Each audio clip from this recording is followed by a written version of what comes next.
दोस्तों, क्या आपने कभी महसूस किया है कि आप एक ऐसे अंधेरे कुएं में गिर गए हैं जहां से बाहर निकलने का कोई रास्ता नहीं? जब आपकी जेब खाली हो और आपका सबसे प्यारा रिश्ता मौत और जिंदगी के बीच झूल रहा हो। आज की कहानी जैद की है, एक ऐसा लड़का जिसने दुनिया के हर दरवाजे पर दस्तक दी, हर उस शख्स से मदद मांगी जो उसका अपना था, पर बदले में उसे सिर्फ खामोशी मिली। पर फिर उसके साथ वो हुआ जिसने अस्पताल के डॉक्टरों को भी हैरान कर दिया। चलिए शुरू करते हैं ये ईमान ताज़ा कर देने वाली कहानी। जैद एक छोटे से शहर का रहने वाला ईमानदार नौजवान था। उसके घर में सिर्फ उसकी माँ थी। एक दिन अचानक उसकी माँ के सीने में दर्द उठा। जैद उसे लेकर शहर के सबसे बड़े अस्पताल पहुंचा। चेकअप के बाद डॉक्टर ने कहा, जैद, तुम्हारी माँ की दिल की नसें ब्लॉक हैं, फौरन ऑपरेशन करना होगा। इसमें 5 से 6 लाख का खर्चा आएगा और तुम्हारे पास सिर्फ 24 घंटे हैं। 5 लाख? मेरे पास तो 5,000 भी नहीं है। या अल्लाह, मैं इतनी बड़ी रकम कहाँ से लाऊंगा? मेरे पास तो बेचने के लिए ये पुराना घर भी नहीं है।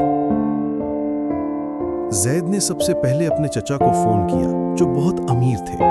चचा ने कहा, बेटा, मार्केट मंदी है, मेरे पास अभी 1 रुपया नहीं है। फिर उसने अपने बचपन के दोस्तों को याद किया, जिन पर उसने कभी अपनी जान छिड़की थी। किसी ने फोन नहीं उठाया तो किसी ने मजबूरी का बहाना बना दिया। शहर की चमकती लाइट्स में जैद सड़क पर अकेला खड़ा था। उसे एहसास हुआ कि रिश्ते नाते सिर्फ तब तक हैं जब तक आपके पास पैसा है। जब वक्त बुरा आता है तो साए भी साथ छोड़ देते हैं। रात के 2 बज रहे थे। अस्पताल के ठंडे राहदारी में जैद बिल्कुल टूट चुका था। उसने अस्पताल के कोने में बने एक छोटे से नमाज के कमरे मुसल्ला की तरफ देखा। उसके अंदर से एक आवाज आई, जैद, तू हर इंसान के पास गया, पर उसके पास क्यों नहीं गया जो सबका मालिक है? उसने वुजू किया। उसके आंसू पानी के साथ बह रहे थे। वो जाए नमाज पर खड़ा हुआ। ये नमाज नहीं थी, ये खाली हाथ बच्चे का अपने खालिक के सामने रोना था। या अल्लाह, मैं थक गया हूँ। मैंने हर दरवाजा खटखटाया, हर इंसान के सामने हाथ फैलाया, सबने रास्ता दिखा दिया। अब मैं तेरे दर पर आया हूँ। लोग कहते हैं तू 70 माँओं से ज्यादा प्यार करता है। मेरी माँ वहां तड़प रही है। अगर तू मदद नहीं करेगा तो मैं कहां जाऊंगा? मेरे पास पैसे नहीं हैं, पर मेरा तू है। मेरे तवक्कुल की लाज रख ले। जैद ने दुआ मांगी और वहीं जाए नमाज पर उसकी आंख लग गई। उसे एक अजीब सा सुकून महसूस हो रहा था, जैसे किसी ने उसके बोझ को अपने ऊपर ले लिया हो। सुबह हुई। जैद डरते डरते रिसेप्शन पर गया ताकि डॉक्टर से थोड़ा और वक्त मांग सके, लेकिन रिसेप्शनिस्ट ने मुस्कुराते हुए कहा, मिस्टर जैद, आपकी माँ का ऑपरेशन शुरू हो चुका है, सारे पैसे जमा हो गए हैं। क्या? किसने जमा किए? मेरे चचा आए थे क्या?